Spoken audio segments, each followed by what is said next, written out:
All right, let's just jump right in with a question you might have seen floating around. What in the world is pig butchering? It's a weird name, for sure, but it points to a really modern threat that kind of hides in plain sight, right there on your phone or your laptop. So here's the deal. It's this incredibly personal and honestly pretty sophisticated scam.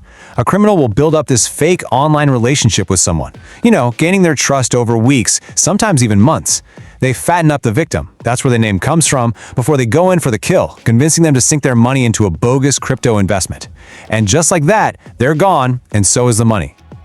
But that scam, as absolutely devastating as it is for the people who fall for it, is really just one tiny piece of a much, much bigger story. Today, we're going to open up what we're calling the shadow ledger to try and map this hidden, sprawling network of illicit finance and really get a handle on what it's costing all of us. So let's start where it feels most immediate, with this idea of a predator in your pocket. This is all about how these massive global systems can actually reach right down and affect any one of us at any time. Because, a scam like pig butchering, it's just one pixel. And to really understand what's going on, you have to zoom out, way out. And when you do, the bigger picture that comes into focus is, well, it's pretty disturbing.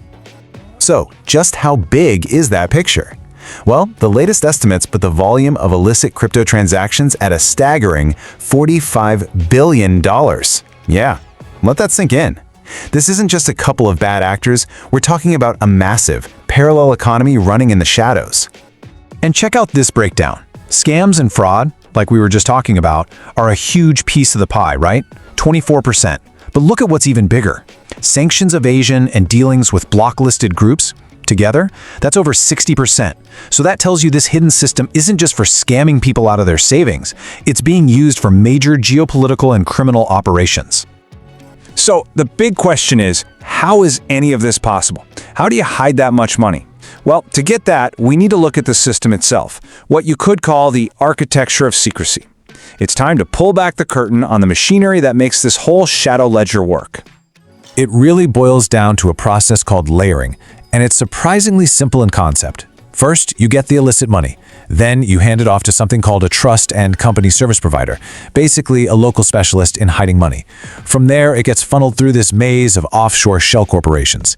Each new shell company is another layer of confusion, making it almost impossible for law enforcement to follow the trail. And the hubs for all this activity are what's known as offshore financial centers. You can think of them as countries or territories that have built their economies around selling financial services to foreigners with two main selling points: super low taxes and, the really crucial part, extreme secrecy. They are the foundation of this entire architecture.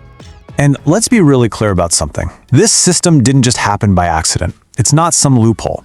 As the source material for this explainer puts it, financial secrecy is an actively marketed service. These jurisdictions are literally competing with one another to see who can offer the most secrecy, the best concealment for the world's hidden money. So what's the cost of all this secrecy? Well, it is immense. Just in the United States, the estimated annual loss from tax evasion that's made possible by this system is over $100 billion every single year. That's money that's not going to schools or roads or healthcare.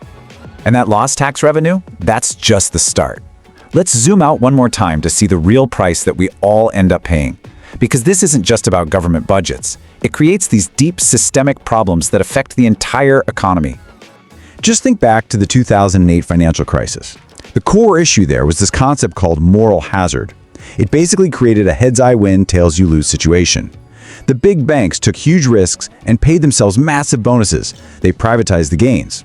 But when the whole thing came crashing down, who paid the price? We did. The public paid for the bailouts and endured a massive recession. The losses were socialized. But it's a huge mistake to only think about this damage in terms of big, explosive crises. The truth is, this system creates a constant, quiet, chronic drag on our economy's potential, day in and day out. How much of a drag are we talking about? Well, studies suggest that the extreme levels of income inequality, which are fueled by these exact dynamics, actually slow down US GDP growth by 2 to 4% every single year. An economy that's this top-heavy just can't grow the way it's supposed to for everybody. And at the complete other end of the economic ladder, you see the system actively stripping wealth from the most vulnerable people through things like predatory lending. You see these awful debt traps where 80% of payday loans just get rolled over and over. You see 1 in 5 people who take out a car title loan having their vehicle seized. These practices literally double the rate of personal bankruptcy, and they are targeted squarely at communities that can least afford it. Now, this massive pile of concentrated wealth, it doesn't just mess with the economy, it spills over. It starts to poison our political system. And that leads to maybe the most dangerous consequence of all. What happens when money hijacks democracy? Because all that financial power doesn't just stay in the financial world. It gets put to work.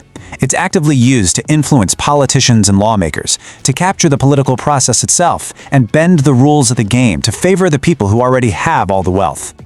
A key tool for this is the super PAC. Because of certain court rulings, they're allowed to take in and spend unlimited amounts of cash from super wealthy donors. And the practical effect, as our source material says, is that it ends up drowning out the voices of ordinary Americans. And then you have what are called dark money groups, which take the secrecy a step further. They can also spend unlimited amounts of money on elections, but, and this is the key difference, they don't have to say where the money came from. Their donors are a secret. So you and I can be watching a political ad on TV with absolutely no idea who is actually paying for it. So when you put it all together, unlimited spending, total anonymity, and policies that seem to always favor the rich, what do you get? Well, you get a completely predictable and, honestly, a perfectly rational decline in the public's trust. People look at the system, see it isn't working for them, and they lose faith. Okay, so after all of that, you might be thinking this whole situation is hopeless. But it's not. The problems are huge, yes, but the solutions are actually surprisingly straightforward. It's time to talk about how we can start rewriting this shadow ledger. And here's the path forward. To fight all that financial secrecy, you create public registries so we know who actually owns these shell companies. To stop predatory lending, you put strict low caps on interest rates. To fix the dark money in politics, you simply mandate that all donors have to be disclosed. And for the risks from crypto, you work on unified global regulations. See? The playbook is right there. The solutions exist. Which really brings us back to the big final question. We've seen all the costs, from individual people getting scammed, to a slower economy, to a democracy that's eroding before our eyes. It all forces us to ask, at the end of the day, what is the true price we are all paying for all this secrecy?